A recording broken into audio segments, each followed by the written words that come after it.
Good afternoon. I'm Al McFarlane. Welcome to Conversations with Al McFarlane. Today is Monday, June 13th, 2020. Today we continue our neighborhood conversations. I call this governance at the neighborhood level. We do that because we're connecting with members of neighborhood organizations. Our principal partner, the Hawthorne Neighborhood Council, my co-conspirator here, conspirators, Diana Hawkins and Dee Phillips. We're doing a lot of great work by convening the community weekly and inviting people from throughout Twin Cities and from other places too to talk about things that we're passionate about, things we're concerned about, solutions that we bring to the community. And those solutions come simply from us being together, being with each other and talking about what's on our minds.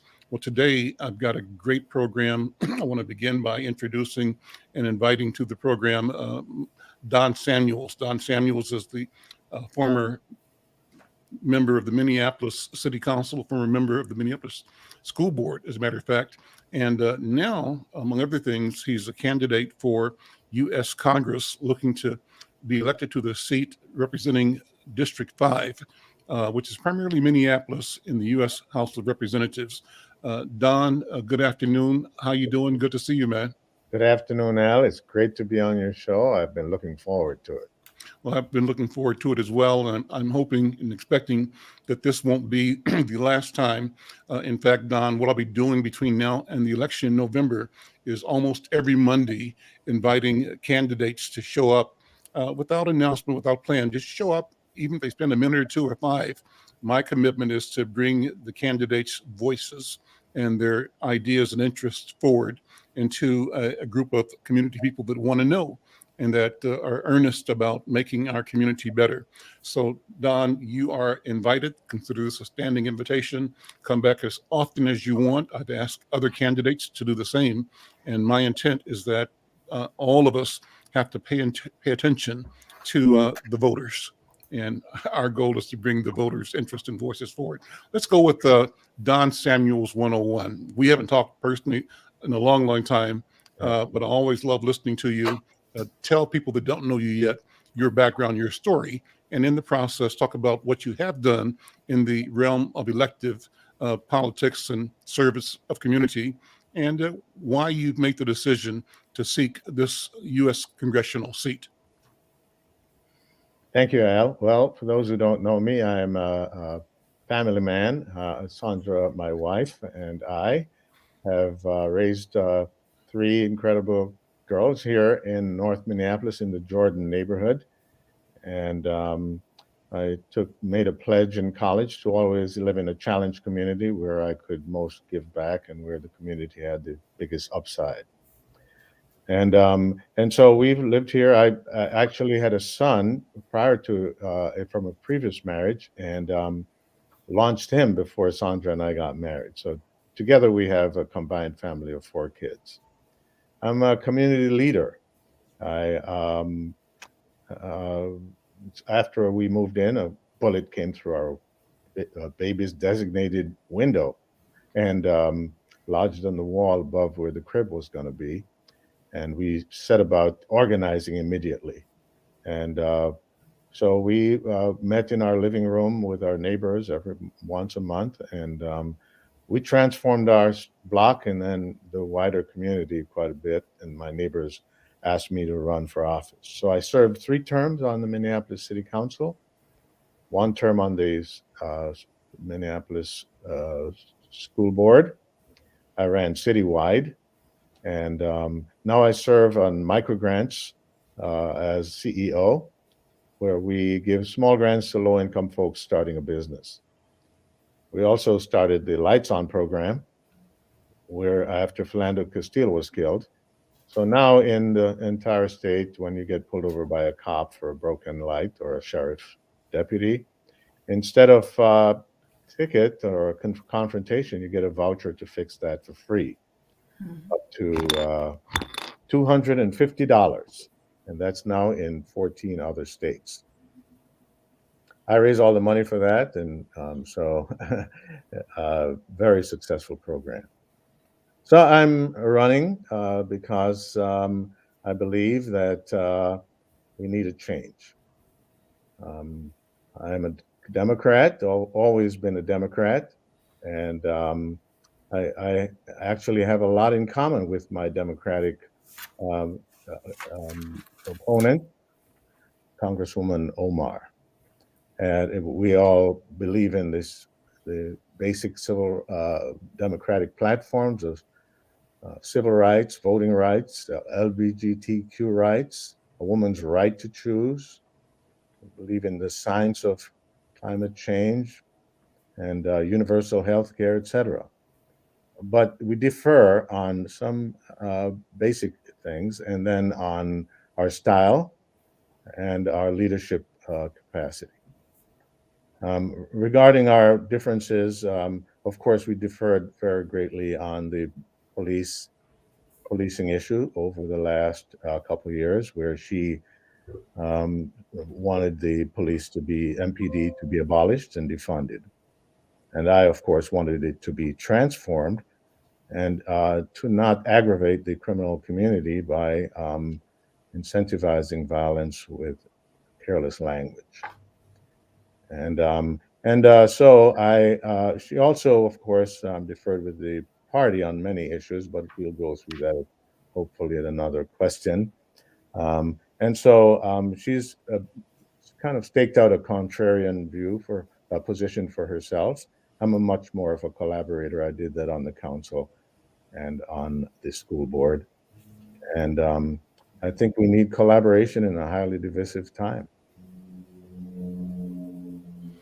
I looked at your website, Don. You've got some statements. I'm going to sort of let you walk through some of the statements you've made, because to give our viewers and listeners an idea of your positions and your approach to problem solving. And one, you made a statement in last month on the anniversary of George Floyd's murder. What comes to mind as you think about George Floyd's murder? And before you answer, I just remember an interview I did with your wife. Way back years ago for KFAI about a kid that got killed on Broadway, I think in Fremont, and she was passionate. So I know that your family has been on point, and you've done the vigils over your tenure as a sitting member of Minneapolis City Council. You sort of built a brand out of going to the corner where a life was taken or lost. And so when you reflect on George Floyd, the challenges in the community and the challenges between community and law enforcement, what thoughts come to mind? Well, it comes to mind how complex the issue of safety for African Americans has been. We have been unsafe from rogue cops and from rogue neighbors, and it's very complicated. And the vulnerability of our position in society could never be more clear when the combination of the hideous torture and murder of George Floyd was then followed up by violence in the streets that resulted in 85% of all shootings uh, being uh, targeting African Americans, and the victims of 85% of the homicides being African American. So it's the African American community has borne the weight and burden of violence, whether it be institutionalized or community. And that is the complexity of the situation we have. And it's very painful, as you said, Al. I was on a corner when people were shot, sometimes by the police, sometimes community members and even leaders questioned why I would be out there standing when the police killed a bad guy or when a bad guy killed a bad guy. But I believe that all life is precious, and that we need to honor all life. And when we do not honor all life, then we send a message to the police, and we send a message to our neighbors that they can take those lives with impunity. And so also policymakers then must be careful in the language they use and the policies they propose, that it doesn't put the most vulnerable community in the United States of America at further risk. And I believe that's what the mistake that Congresswoman Omar made in her position on the violence and the policing over the last couple of years. And it's one of the major reasons I've stepped in to be a more sensible voice. So let's go down that path a little further. Do more to draw out the distinction between yourself and Ilhan Omar. Your sense is what? How do you define the Don Samuels position on police accountability, on police resources? How does that work? Yeah, well, On the role of police and law enforcement, and yeah, go ahead. Hello to Sandra there. Hey, Sandra. Hey, Al. How you doing? I'm good, thank you. Sorry about that, Sorry, Al. Al. We're trying to keep a puppy trapped in a room, and so can't Got it. open certain doors. I'm sorry about that. Not a problem. Yeah, could you repeat the question, Al? Well, just draw a further distinction between your approach, your attitude, or your idea of how justice can prevail, how safety can prevail, how the administration of public safety can be done properly, and how do we make what we all do stand the test of accountability, of Right. transparency? Because all the problems have to do with, in part, from my point of view, Don Samuels, a presumption that those who are sworn to provide order and peace, that they do that. But the evidence is that some don't. Right, And the ones that don't do it with impunity. right, And no matter, and I think you're saying this, what their particular individual failures are, and no matter what the institutional shortcomings are, as citizens, we still have to have a internal moral guide that demonstrates what justice is and that expects accountability of ourselves and of those we elect in institutions of service as well. So where are the breakdowns, and how do you see us getting to that without radical, significant changing, quote unquote, defunding or dismantling what exists already? So I'm over paraphrasing, but you get the gist of the conversation. I got the gist. So I believe that we know where the pinch points are, where things fall apart. Things fall apart, for instance, in the recruiting. We are not recruiting intensely enough within the community. And so that now 95% of the cops live in the suburbs. Secondly, we're not recruiting for psychological health sufficiently. And so my understanding is that several police officers say that Derek Chauvin demonstrated a psychological profile that should have banned him from even becoming a cop. So we need to hire with good psychological standards. Then once cops are hired, the training has to include protecting and serving versus warrior training, super aggressiveness and paranoia on the part of police. And then once they get on the streets, the training has to be affirmed by responsible and by appropriately promoted leaders who will then include in their supervision of the new cops the proper attitudes. Then every cop on the street needs to feel safe that they can, in the case, say, of Derek Chauvin, pull that guy off of somebody's neck if he's doing the wrong thing with his camera on so that he can prove to the chief and everybody else that he did the right thing. And then that guy needs to be protected. And when that person who defies the rules, violates the rules, is disciplined by the chief, then it should not be arbitrated back in. Neither should the discipline be overturned. The firing should stick. And then the community needs to have strong oversight and have the capacity to make decisions that stick.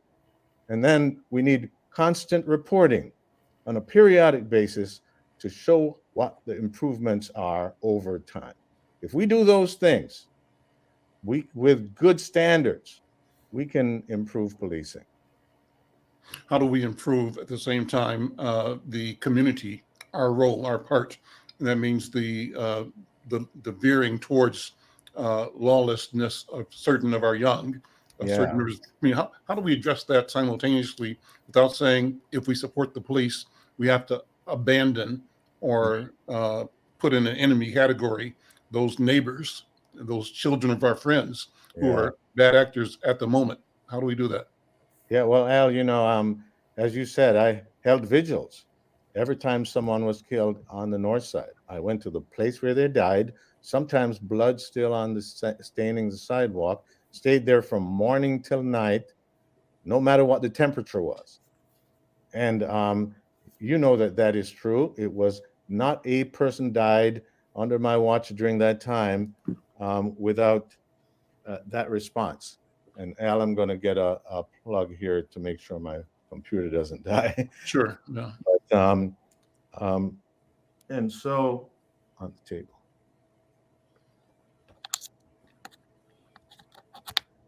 Sorry about that. Not a problem. And so, so the reason I did that, Al, and it's related to the reason why Sandra and I live here, which is to add value to the lives of people who think their lives are not valued. To add value by being present and not avoiding relationships with people who we consider lower income or lower resourced, and also to be present in the most devastating of situations, like the loss of life, to demonstrate that we care about people. The community has become too fractured and too divided along class lines. I mean, a politician it's not a policy issue, but I can tell you, as congressperson, I will be living in the same house I lived in for 24 years and raised 3 girls. And whatever value the presence of a congressperson adds to the block on which he or she lives will be done in the Jordan neighborhood. And so we have to, as a community, step in, right? Sandra and I started the Power to the Parents broadcast, which was live streamed on Facebook and on broadcast on KMOJ, because we know that the first 1,000 days of a child's life are the most important. And so the community needs to get that information and to learn the kind of actions they can take to raise a child to be successful, to be happy, and to be have good self-esteem so they can have a successful life. There are things the community can do. And of course, we have to hold the systems accountable, like the school system and the child care system and the systems that interact with our children to make sure that they're treated decently and well. You can't be confident or have a good future without a gift of adult attention and care in your life, especially at a young age. How would you describe the sense of class stratification in our community? Yes, it's unfortunate that we spent so much time in cordoned off from progress and opportunity in the society, that when the opportunity came, we didn't realize the price that would be paid when all those who could leave left, and people became isolated, as unlike what happened in the years before, where we lived in closer proximity and the models were all around, and if you did something down the street, your parents would know about it by the time you got home. That familiarity has been the fabric of that familiarity has been removed with constant mobility, and the proximity to people who held the standards of the community high has been removed. The role modeling is gone. The service of the kid across the street is gone. So, without, promoting myself, and, I noticed a young man across the street from our house who showed a lot of promise, but in very difficult situation. And we invited his mom to let him live with us while we sent him to De La Salle for 4 years, and he graduated and is now was in the University of Arizona, is going to the University of Minnesota. We would never have met him if it was just driving through. And so we have been seeing the proof of that in our own lives.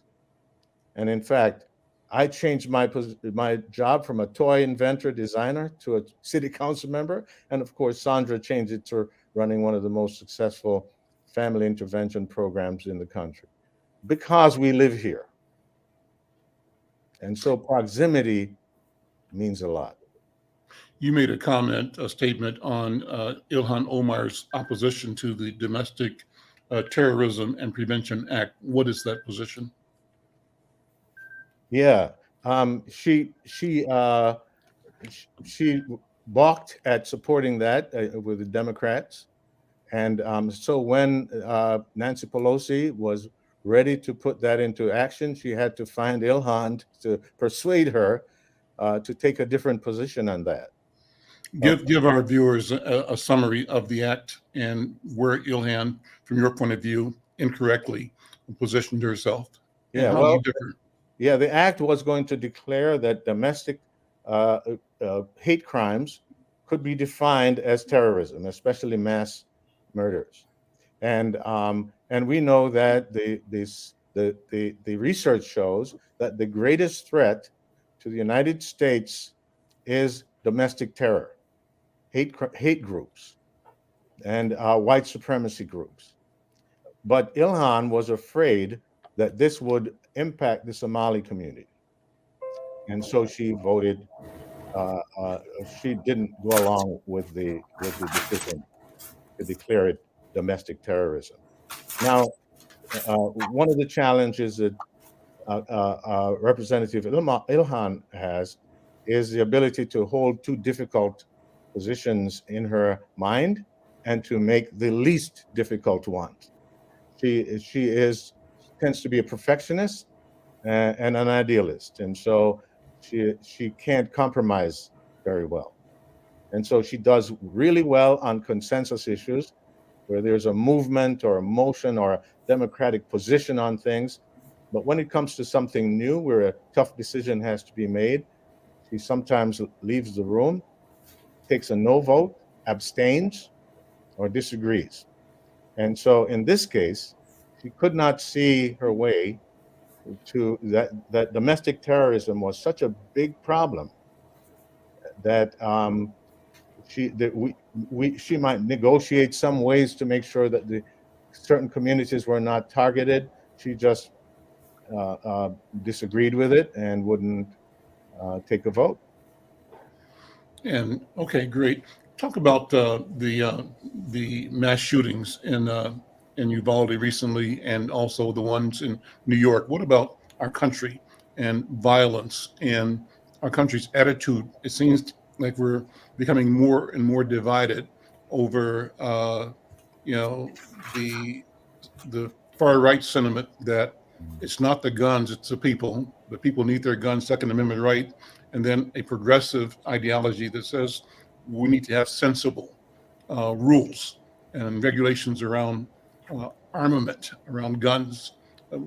Discuss that. What's your discussion? How do you approach that, and how do you do that in the light of what happened in Buffalo and Uvalde and more? Well, Al, you probably know that over 80% of the American community thinks that we should have sensible gun laws, and that we don't need weapons of war in domestic possessions. And so the community wants these changes. It's the process of electing politicians on the right of the aisle makes candidates vulnerable to money at that early stage of the process, whether it be the caucuses or the primary. That money can make a big difference, and so the folks on the right are afraid. But the people want change, and so what we need is for the politicians to get some courage. And actually, the Democrats were also not courageous on this issue for decades.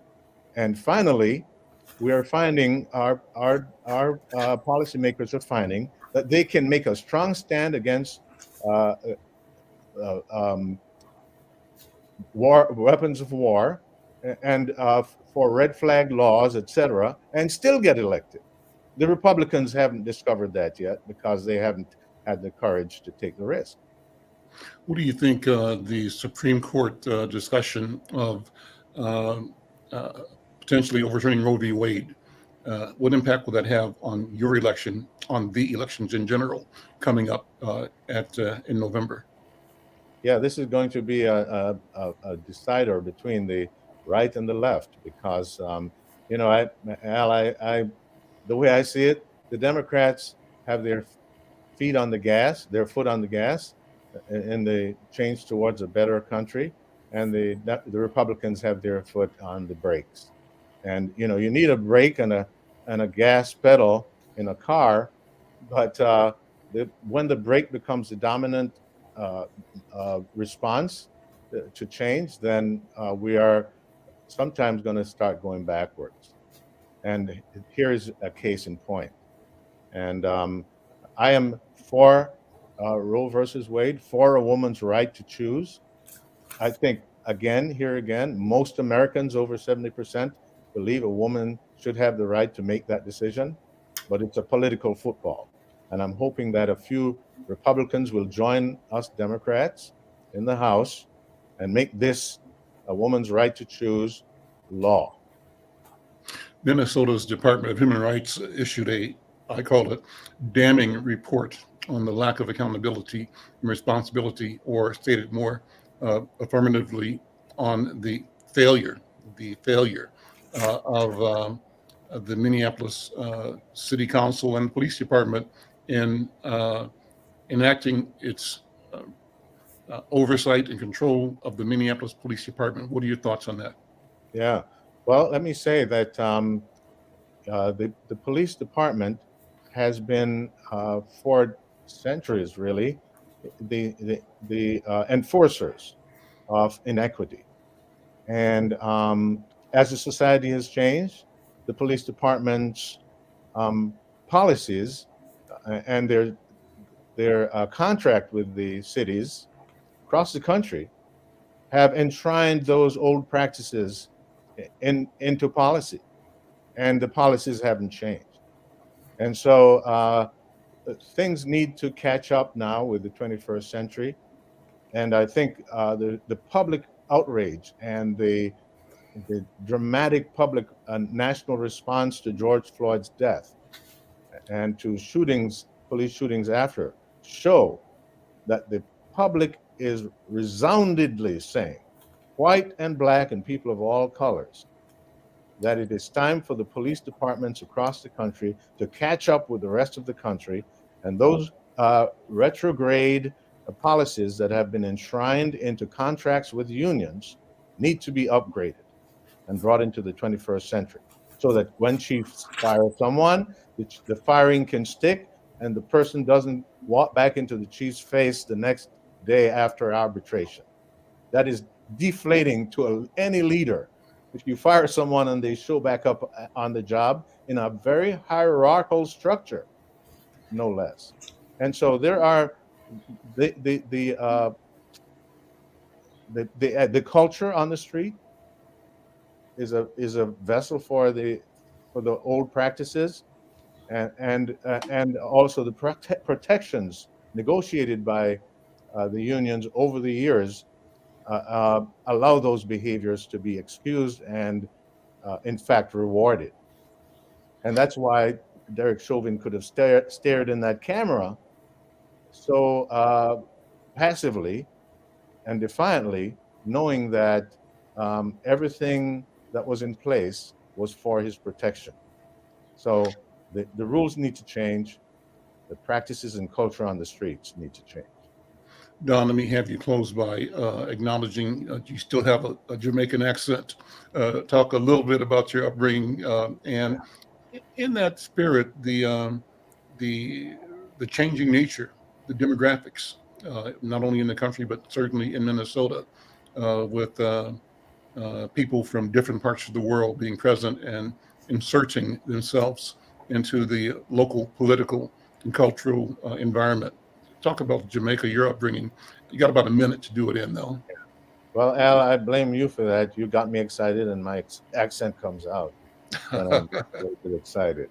But yeah, I grew up in Jamaica. My dad was a Pentecostal preacher. My mom was a seamstress for the neighborhood.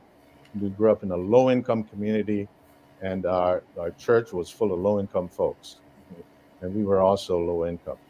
I walked back and forth from my low-income community to a school where I got a scholarship to um, for middle and high school every day for all of my childhood.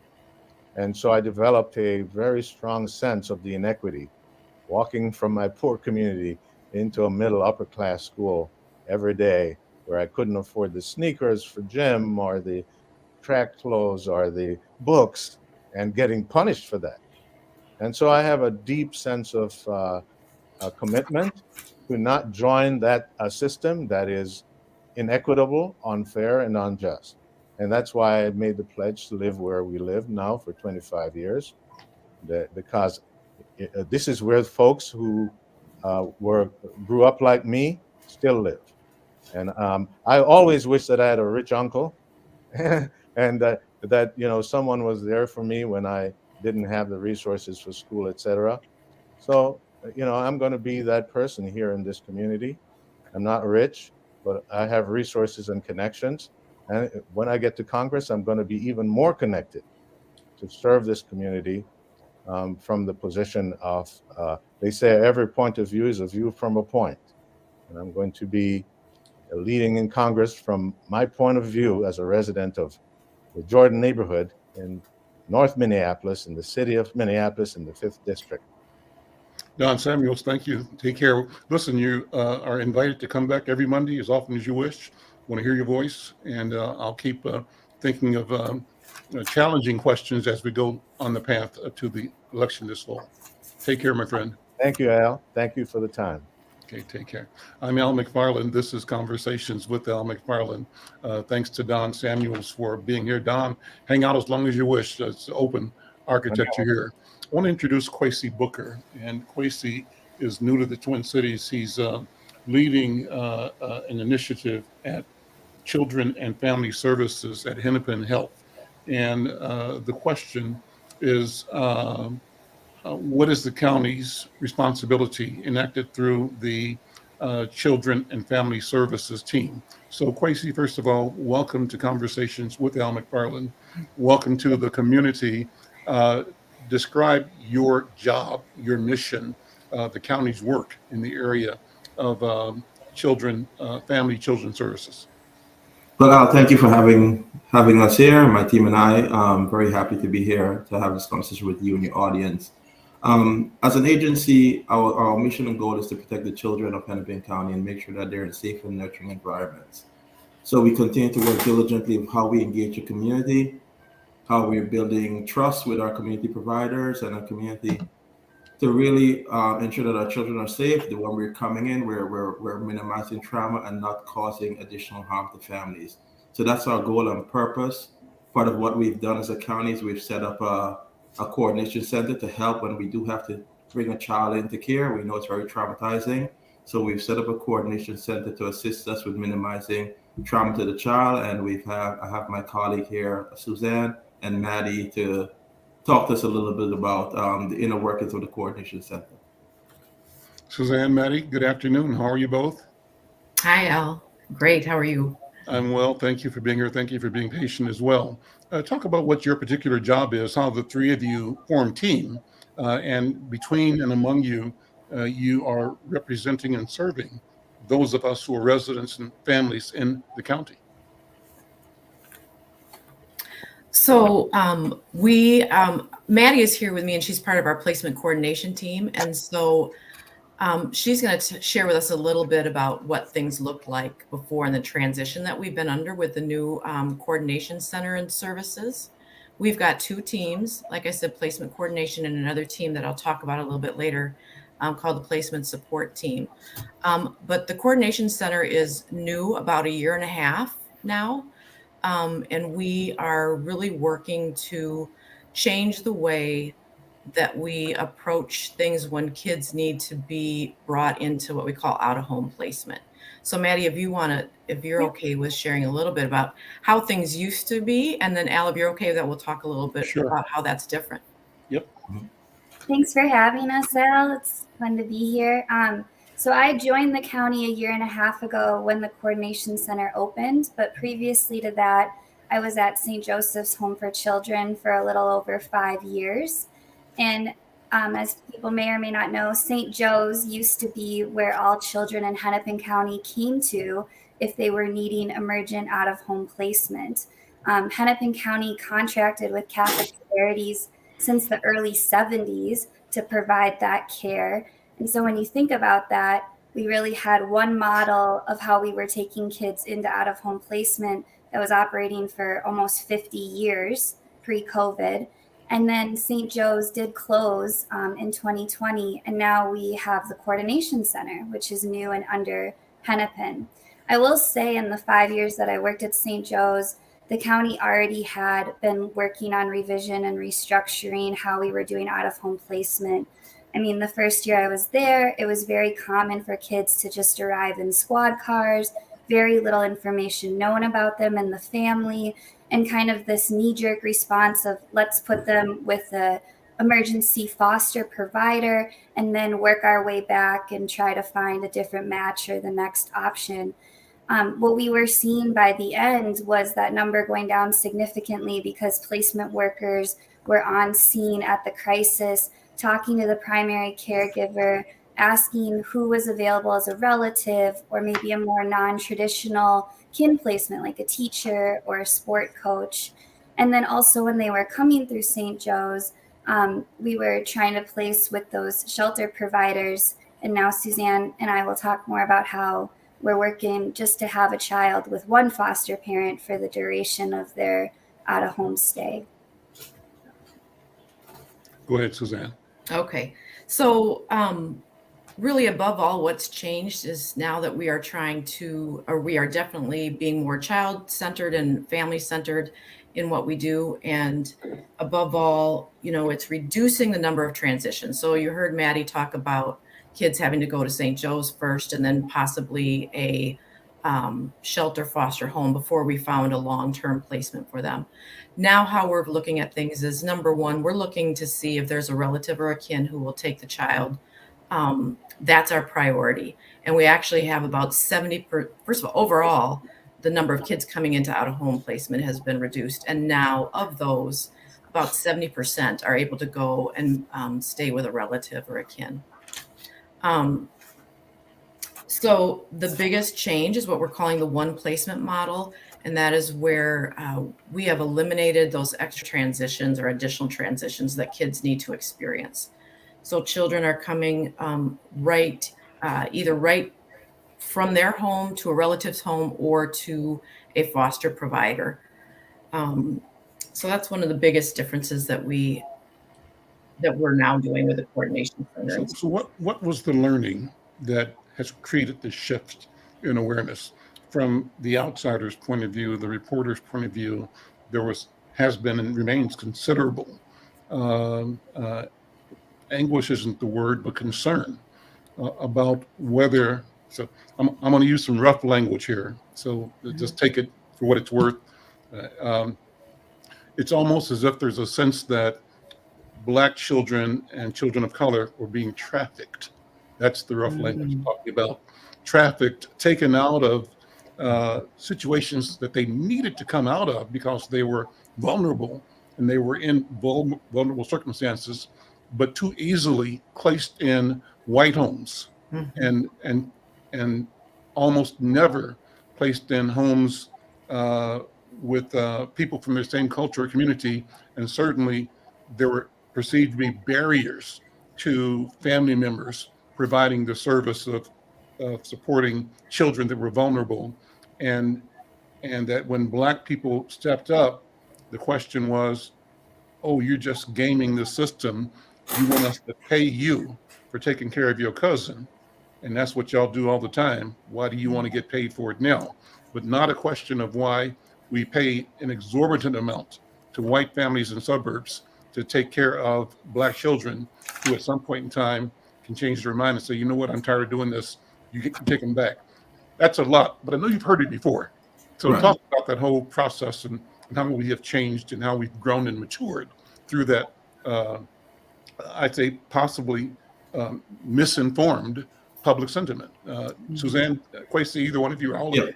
So I'll take this one. So I think disproportionately, we agree. Disproportionately, a lot of children of color, Black children, are represented in our child welfare system, and it starts all the way from the calls we receive, all the way through out-of-home placement and reunification. So yes, definitely admitting that and saying yes, it's not only a problem here in Hennepin, but it's all across the country. Mhm. But in Hennepin, we have 40% of our children placed with with kinship families, where we're fully providing support for the families. Also, I'm not sure if you're aware, but 95% of the calls that we do receive in Hennepin County, we don't bring children into care. We either assess the family, close the case out, or we assess the family and provide services. Of those 5% of cases that you mentioned where we are bringing the children into care, our focus now in Hennepin is placing that child with kin, not looking at the amount of money we're paying for kin to support that child, but making sure kin has the right supports, whether they need a fire extinguisher, whatever they need to get them licensed so that we can fully support them and pay them to take care of their youth. We understand that there's a cost associated with a child, the trauma to a child, and if we can minimize that by supporting that family, by making sure that family has the necessary resources to care for that child, we're going above and beyond to make sure that happens. We're going above and beyond to make sure that all our kin providers are licensed, so that they're able to take full advantage of all the benefits that are coming to any foster parent that has a child. So that's our goal. That's our focus. We also are very much understand the trust of the community and how they feel about us, and we're working very hard. We've hired Cathy Spann as a community engagement coordinator. She's an executive level leader within our organization, and she is very well, as I'm sure you are well aware of her resume, and she's worked with us to build back our trust in our community, to make sure that our community understands that when we become involved, we're there to help and not to hurt. Whether that be an investigation, an assessment, or supporting kin or supporting families. We want to make sure that we are minimizing trauma to as much as possible as we engage and provide support to our families. Well, Cathy Spann's the right person. She's one of our allies and organizers in the community and has a stellar connection. And I think that's great that you're doing that. And so, but you acknowledge, Brother Booker, that this conversation has existed in the community. And so I'd like to have a sense of how the department has pivoted to the direction that you're talking about now, because I think what you're saying is really on point and correct. And I think it's also critically important that you're places like you are right now with me, talking to communicators to help build public knowledge and public awareness, about the change in practice and philosophy and in policy. I think that's a wonderful thing, and thank you for doing that and for being here. And so what were the things that made the department, that made not so much your department, but the industry to look differently at how we adjudicate or execute our mission? What do you think? Well, racism is built into our system, and we have the first thing that we needed to do was acknowledge it. Mm-hmm. And I think once we've acknowledged it, we begin to address it. We're looking at the data, and the data clearly shows where the disproportionality is occurring, and making sure we're taking steps on each step of the way to address those disproportionalities. So for us in Hennepin, our pain points are the number of calls we received on families of color. So we're looking at what data we can share with our providers, with our mandated reporters to let them know the number of calls we receive from them on families, and how that data breaks down in terms of race. We also know a pain point is the number of children coming into out-of-home placement. And our goal here is to have family group decision-making meetings with families so that they can have a voice, and community, so they can have a voice in terms of what's best, what they can do to protect their families, and what they can do to protect their children as we engage with each other. In terms of our team, we're looking at our culture in terms of how do we meet families where they are, how do we serve them where they are, and get them to where they need to be to provide a safe and nurturing environment for the children involved in their families. So those are some of the things that we are currently doing and working on within Hennepin County to make sure that, you know, the disproportionality in our data and our numbers are significantly being decreased. I have your website up on share right now, and you might talk about what I'm looking at now, what we're looking at, on what page we're looking at now, about the data. And can you see it? Is it possible you can make it a little bigger? I'm not sure that I know how to do that. Let's see. Is that any bigger? Mm-hmm. But yeah, this one is, this chart is percentage of adoptions to relatives by race and ethnicity. And it shows a significant increase in percentage-wise from 2017 to 2020. You know, so yeah, what you're saying is evidenced in the data here. This is a great document, by the way, and people can go online to Hennepin County to get details. It's the 2020 annual report of Children and Family Services, but to get details about the outcomes that you guys are producing and where you plan to go, where you will be going with that. How can families be supportive of this work? Let me ask maybe Maddie and Suzanne to address that. How do you want the community to wrap itself around and support the work that you're doing? I think there's several ways. First of all is, you know, if by chance you have a relative who is engaged or has to work with child protection, and we are looking for a relative or family member to help care for that child, to be available, and we will support you in every step of the way, but be available to help care for a relative, whether it be a grandchild, a niece, nephew, a cousin, and we can help provide a lot of supports in doing that. We know that a lot of times when kids are placed with relatives, it's not a planned situation. A lot of times it's an emergency. So we're prepared to come in and walk alongside the family and provide immediate things that the family might need, whether it be diapers, formula, wipes, a pack and play. We can help people get all the items that they need to be able to take care of the children, and along with providing support, you know, through the licensing process, because once a family member decides to help care for a child, then there is a process to go through for ongoing. A lot of other things that we're doing with the placement support team, and we know that's an area we want to grow in, is how can we better support relative and kin placements. We are providing what we call comfort calls and icebreaker meetings. So right away, setting up a co-parenting situation, whether that is a relative placement or a non-relative placement, that we know that we want to make that connection between the foster provider and the birth family right away. And that's, I think, a big shift in our practice, where there used to not be that communication. Now it's more looking like co-parenting and partnering. The other way the community can step up is we have a great need for non-relative providers as well. So when there's a situation where we're not able to find a relative, we really want to be able to have children go to what we're considering being the best match, where we understand community, faith community, cultural connections, things like that. And we need to have people step up who are from that child's community, if they're not a relative, and be able to provide that foster care.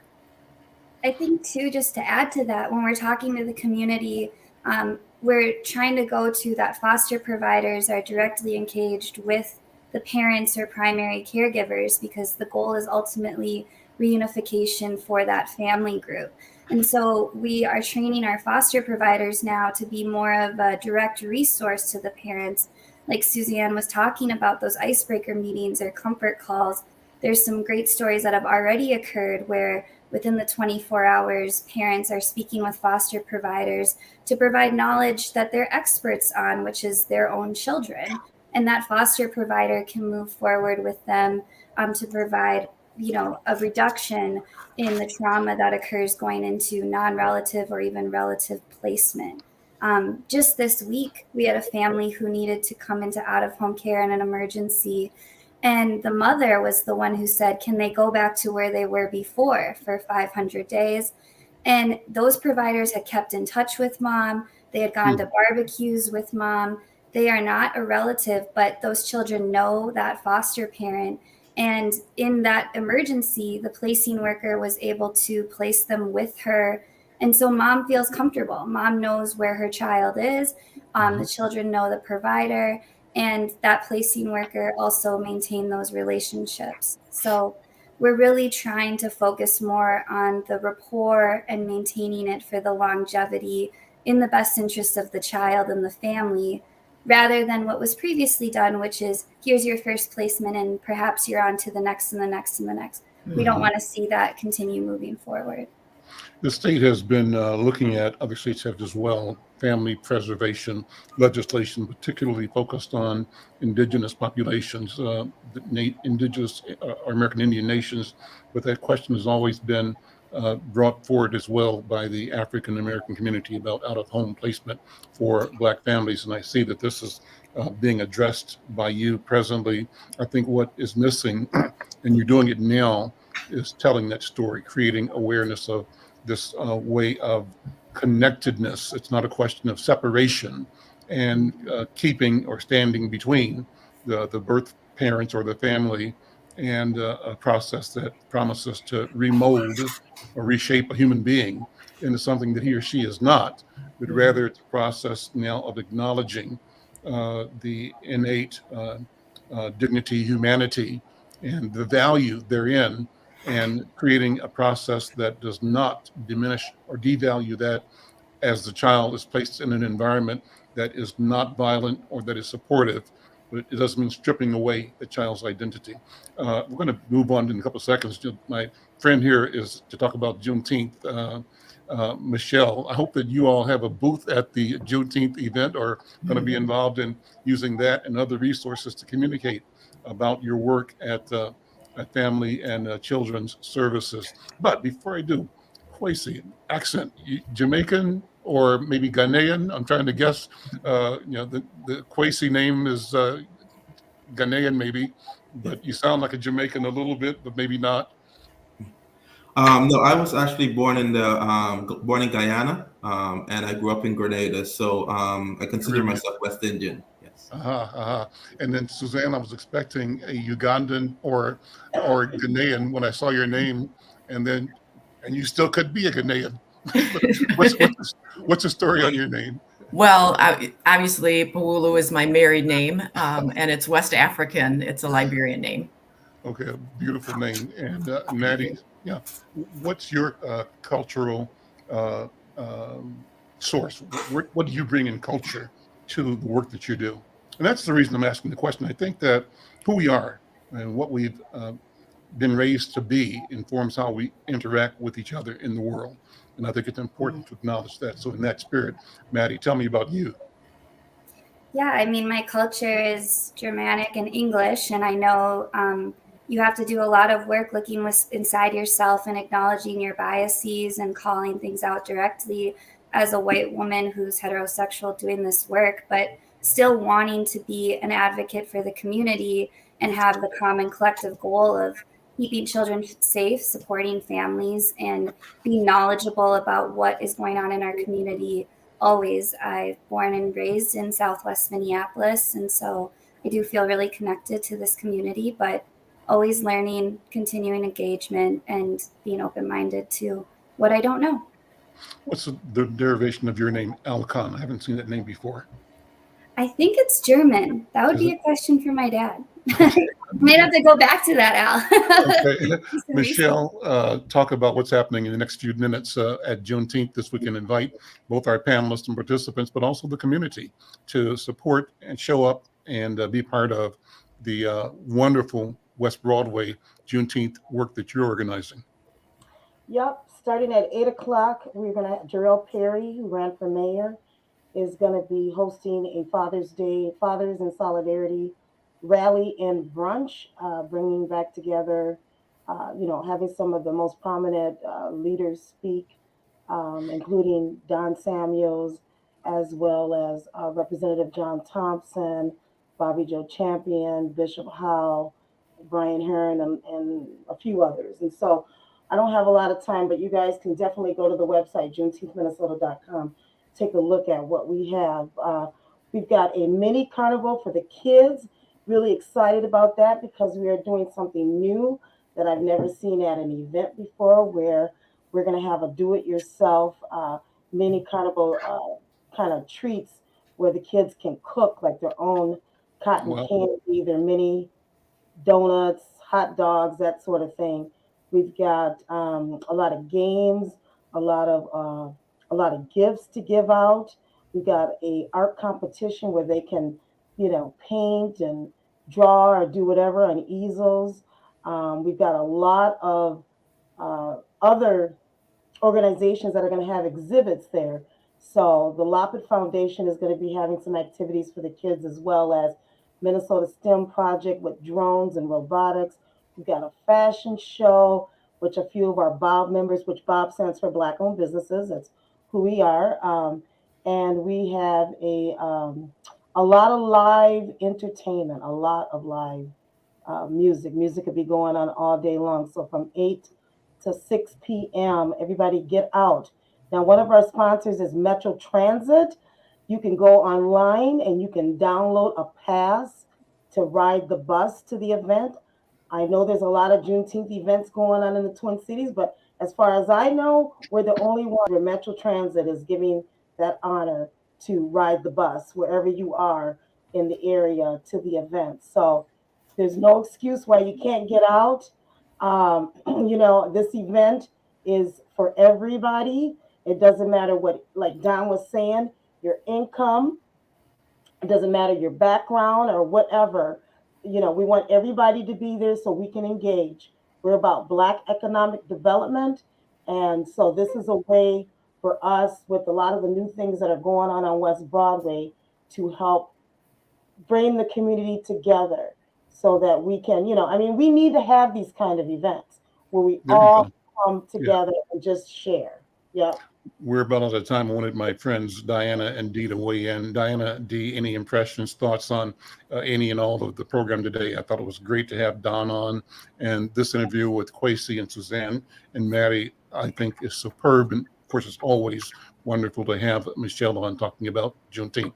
Diana, what are your thoughts? And Dee? I enjoyed their conversation today, and I'm going to extend an invitation for you guys to come and present at the coalition with some charts, some slides, so we can really look into your work.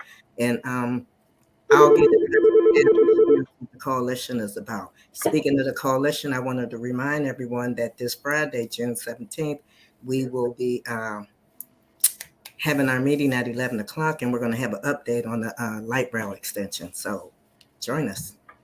Dee, how you doing? Any thoughts, impressions? She's muted. You muted again. You were off for a second. There you go.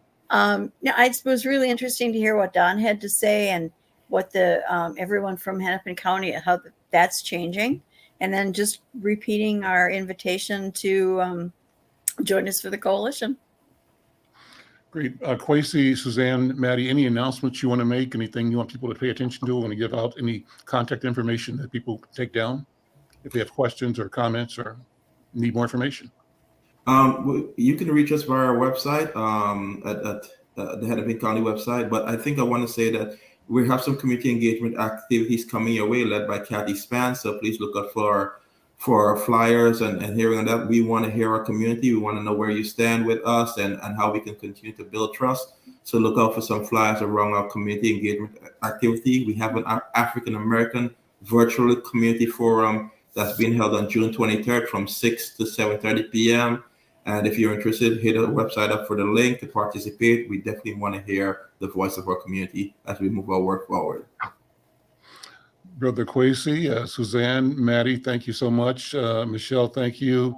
Brenda, good to see you again. We'll see you again tomorrow, Brenda. We're here every day. And Diana and Dee, thank you. I'm Al McFarlane. This is Conversations with Al McFarlane. We'll see you next time. Take care. Bye-bye.